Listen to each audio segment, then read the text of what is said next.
It seems like Harry's tales from his book and that infamous Oprah chat might just come back to haunt him in court. And you know what's funny?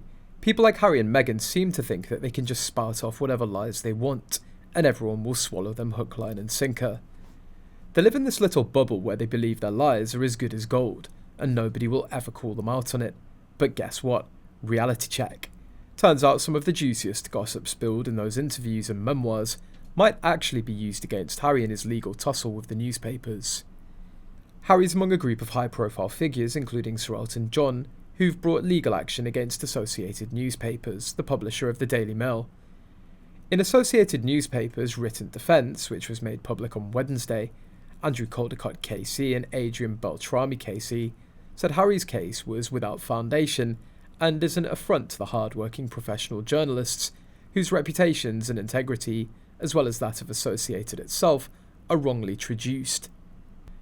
It was also highlighted that Harry's provided the media with private information about himself. 70 journalists have come forward and denied Harry's claims. They said that Harry provided private information about himself and his family. More disclosures of Harry leaking to the press will come out at trial.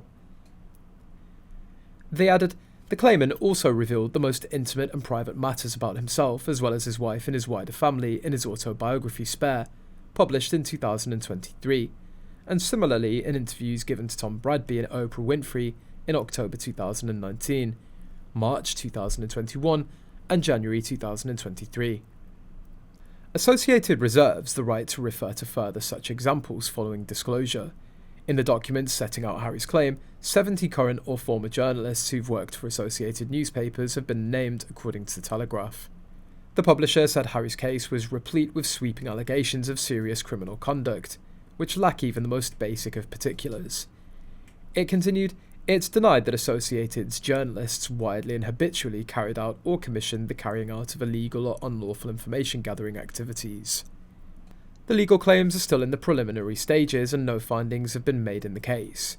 An Associated newspaper spokesperson said in a statement, in papers submitted to the High Court, the publisher of the Daily Mail and the Mail on Sunday denied under oath that its journalists had commissioned or obtained information derived from phone hacking, phone tapping, bugging, computer or email hacking, or burglary to order.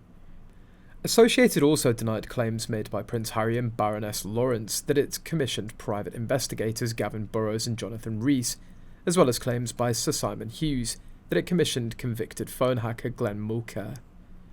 Now, here's the kicker. Why is this dragging on for so long? If they had the smoking gun, wouldn't they have fired it off by now?